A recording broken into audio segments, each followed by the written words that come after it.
திமுக அரசு வாக்காளர் பட்டியல் சீர்திருத்தத்தை தடுக்க முயற்சிப்பதாக கோவையில் அதிமுக பொதுச் செயலாளர் எடப்பாடி பழனிசாமி தெரிவித்துள்ளார். கோவை விமான நிலையத்தில் அதிமுக பொதுச் செயலாளர் எடப்பாடி பழனிசாமி செய்தியாளர்களை சந்தித்தார்.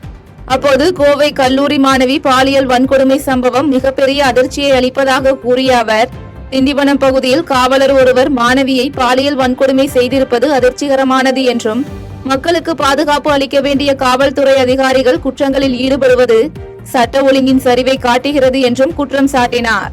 தொடர்ந்து நிரந்தர டிஜிபி நியமிக்காதது அரசின் அலட்சியத்தை காட்டுவதாக குறிப்பிட்ட அவர், யுபிஎஸ்சி 3 பெயரை தேர்வு செய்து அனுப்பியிருந்தும் அரசு விதிமுறைகளை பின்பற்றாமல் தாமதிக்கிறது என்று தெரிவித்தார்.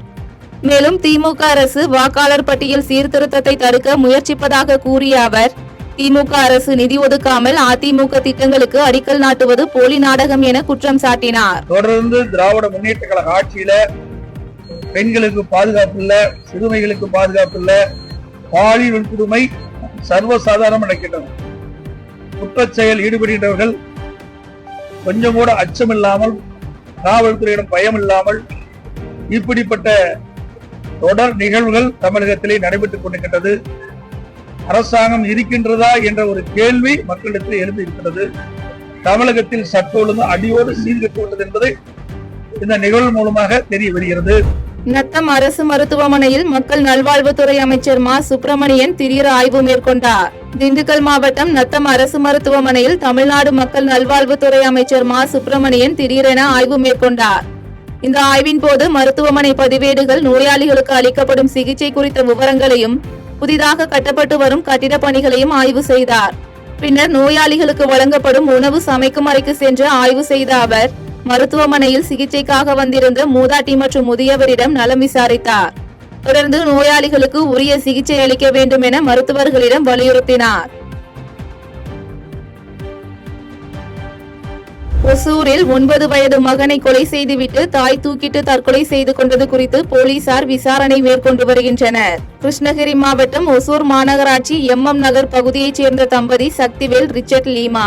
சக்திவேல் டிரான்ஸ்போர்ட் தொழில் செய்து வரும் நிலையில் இந்த தம்பதிக்கு 9 வயதில் ஒரு மகனும் 17 வயதில் ஒரு மகளும் உள்ளனர். இதனிடையே ரிச்சர்ட் லீமா தனது மகனுக்கு இருக்கும் கொடிய நோய் குறித்து மன உளைச்சலில் இருந்ததாக கூறப்படுகிறது. இந்நிலையில் அதிகாலை வீட்டில் உள்ள படுக்கை அறையில் தாய் ரிச்சர்ட் லீமா தனது 9 வயது மகனை தலையணை வைத்து அழுத்தி கொலை செய்துவிட்டு தானும் வீட்டில் தூக்கிட்டு தற்கொலை செய்து கொண்டார்.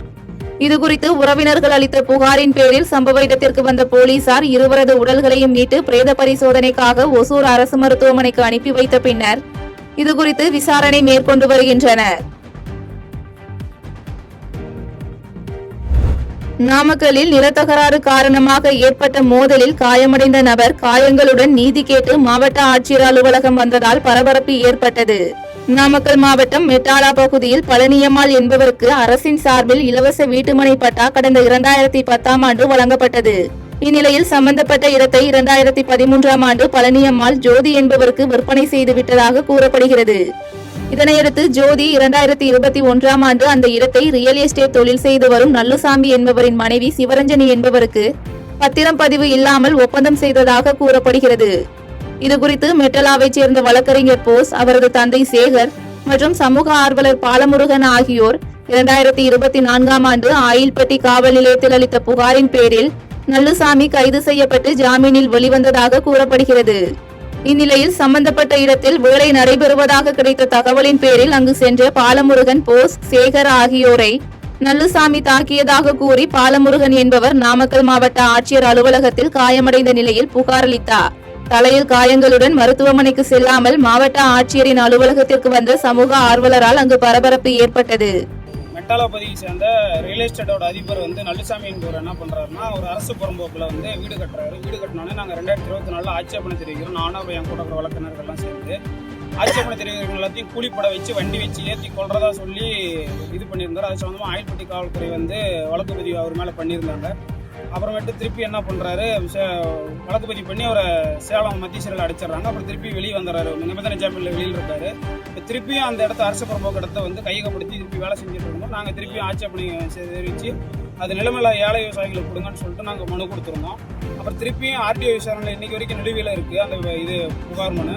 அப்புறம் திருப்பி இன்னைக்கு வேலை செஞ்சுட்டு இருந்தாரு. அந்த இடத்துக்கு போயிட்டு நான் RIக்கு ஃபோன் பண்ணி மேடம் இப்படி முள்ளுக்குறிச்சி ஆரைக்கு ஃபோன் பண்ணி இப்படி வேலை செஞ்சுட்டு இருக்காரு மேடம். கேட்டால் உங்களையும் சொல்கிறாங்க, வருவாய்த்துறை தான் கட்ட சொன்னாங்கன்னு சொல்லிட்டு இருக்காரு மேடம். என்னன்னு பேசிக்கிட்டு இருக்கும்போது ஆரைக்கிட்ட பேசிகிட்டு இருக்கும்போது நல்லுசாமியும் அவரோட அப்பா ரங்கராஜ் என்ன பண்ணுறாருன்னா என்னோட ஃபோனை பிடிங்கிக்கிட்டு அந்த பக்கத்துல எல்லாம் கூலிப்படை ஒரு 10 பேர் வச்சுக்கிட்டு பயங்கரமாக கொலைவெறி தாக்குதல் மேலே நடத்துகிறாங்க. அப்புறமேட்டு அடித்து மண்டையில் உடைச்சிடுறாங்க. அப்புறமேட்டு கத்தனோடனே எல்லாம் ஊர் பொதுமக்கள்லாம் வந்து பார்த்துட்டு அங்கேருந்து என்னை காப்பாற்றி காரில் ஹாஸ்பிட்டலுக்கு அனுப்பிச்சு விட்றாங்க. அப்புறமேட்டு காவல்துறையை இப்போ ஃபோனையும் பிடிக்கிட்டாங்க. அப்புறம் காவல்துறை தான் வந்து அப்புறம் ஃபோனை வாங்கி கொடுத்தாங்க.